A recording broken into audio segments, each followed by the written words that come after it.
So here we are with Josh, the friendly Farang. Hello, nice to see you again. Thank you very much for joining me. No problem, thank you for asking me. So the first thing that came to my mind when I met you is, what is a Farang for people that don't know? Okay, that's a good question. So a Farang in Thailand, or in Thai, means foreigner. It also means a type of fruit, and I think it's papaya. So if you say it as Farang and not Farang, there's two different, and one is a fruit, one is a foreigner. I go for the foreigner, yeah. One of the many intricacies of the Thai language. Yes, makes exactly it very that. confusing. Yeah, massively. Okay. And you brand yourself as a friendly Farang. Yes. Right? So what does that mean? So I'm a big believer in, if you go to any country, respect the culture. You know, I don't expect you to walk in, learn the language and learn how to cook straight away, but just there's sort of basic rules every country has, and especially with Thailand, because it means so much to me, I like people to come and respect the culture, and I'm trying to change the narrative of particularly English lads or people coming over, maybe getting too drunk and just giving us a bad name. You know, I think we need to rewrite the whole, we're going to Thailand for X, Y and Z, and come with some knowledge of the country and a bit of respect to the culture. Awesome. Can you talk to me a little bit about how you got to that place? So maybe when did you first come to Thailand, and how did you come to appreciate the culture? Okay, yeah, so in 2012, a close friend of mine passed away, and he spent a lot of time in Thailand. And after speaking with him and then speaking with his parents, his ashes were brought to an island, a quite remote island in Thailand. And I was lucky enough, after a fair few years, of coming to Thailand with the intention to visit his ashes, and I bought letters that some of my friends had written. I sort of planned the travel around that, and whilst doing that, fell in love with the country, and kind of came to peace with where my friend's ashes were and why he was here and why he was so friendly and peaceful. And after coming to Thailand and seeing the culture and the people, I can see how he linked so well with it, and that's sort of why it means so much to me. So originally, it was coming here to see him and his sort of resting place, as it were, and it led on to this sort of love and passion for Thailand and showing people the respectful way to be here, you know, because that's what he did. Yeah, so we need to, if you're going to be here, just show some respect, please. Absolutely. And so what was it in particular about the Thai culture that really kept you coming back? For me, it was this combination of, you have friendliness, and I am the friendly Farang and I will push friendliness, but that doesn't mean that you allow stuff to happen that isn't right.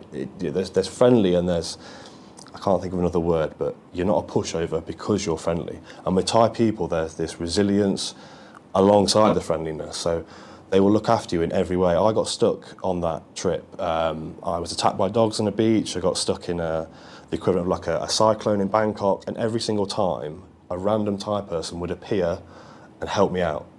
They didn't need to, they just appeared, and they drove me to my apartment. They came, they took me into the house, and they looked after me with no offer of money, no anything. They didn't ask for anything, and they look out for people naturally. And because of how my friend was, I can see that culture in him. So it sort of means quite a lot to me, yeah.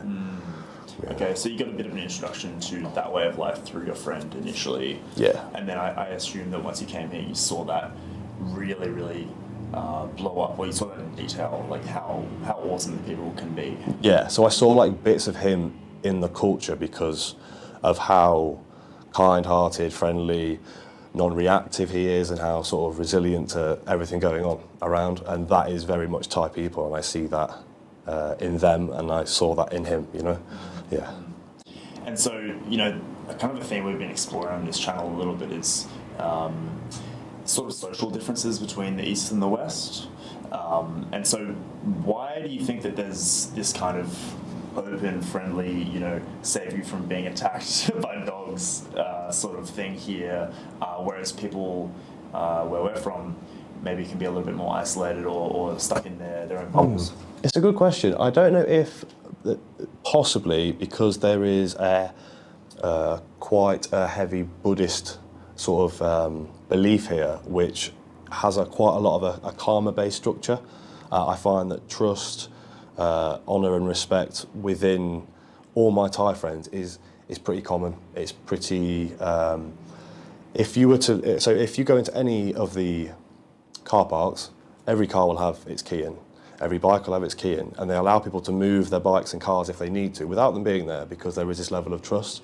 You wouldn't be able to do this in England, and I think it's instilled in them that if you are a good person, you will be rewarded later in life through this karma-based system. And I could be wrong, but to me, that's how it seems. And I think in England also, we maybe are reluctant to help because there are people that maybe look to manipulate someone who is asking for the help or who needs help, whereas here it is just from a pure heart sort of way. Whereas in England, it might be for a financial gain or for something, whereas over here it's because, I don't know, it's sort of instilled in them, and it is beautiful to see. It really is. The pure notion of trying to Yeah, help someone. That's it.